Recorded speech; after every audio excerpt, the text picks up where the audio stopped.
So today we're going to start with the topic of private lending.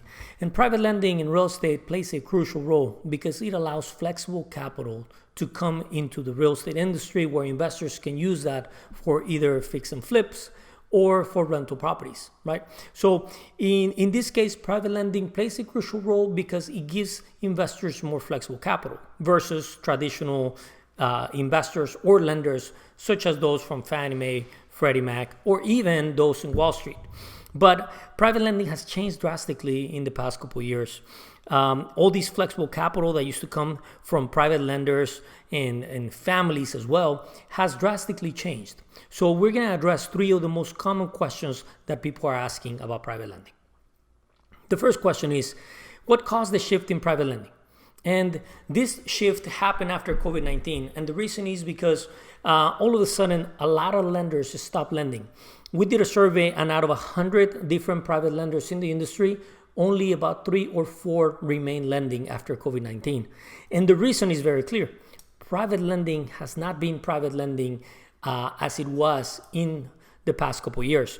What I mean is private lending is not private anymore. Most of the capital coming from private lenders or so-called private lenders is coming really from Wall Street, institutional investors, and private equity groups. So it is the same source of capital that has dried up because of the speculation and fear from Wall Street investors.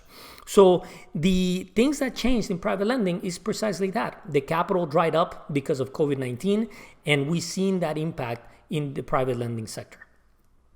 The next question is, what is private lending like today versus pre-COVID-19? And well, that is pretty evident. I mean, in the past, we used to see that a lot of these private lenders used to lend with higher loan to values, no minimum FICO requirements, for example. Sometimes they would even offer even 30-year mortgages, and so did we. But then all of a sudden, these programs such as new construction and long-term financing for rental properties completely left the industry.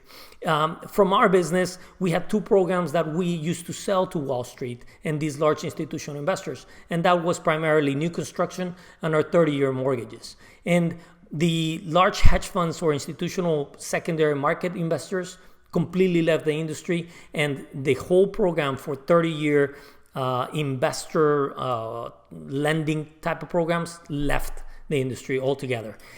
We've seen that impact also for what's called non-QM mortgages in the secondary market, which were the subprime lenders from the past. So the drastic impact is that the long-term financing and also new construction pretty much dried up because the institutional investors left. The last question is, have the borrower qualifications for private lending changed? And yes, they have. I mean, back in the day, there were no FICO requirements, like I said earlier, but now there are stricter requirements. Most lenders that I know are doing at least a minimum of 650 FICO requirements, higher skin in the game, meaning you need to come in with a little more pocket in your investment for the purchase, or have more skin in the game in the property that you own. Also, more experience. This is not the time for newbies to come into the game because we want to see and make sure that you have experience investing either on flips or on a rental portfolio.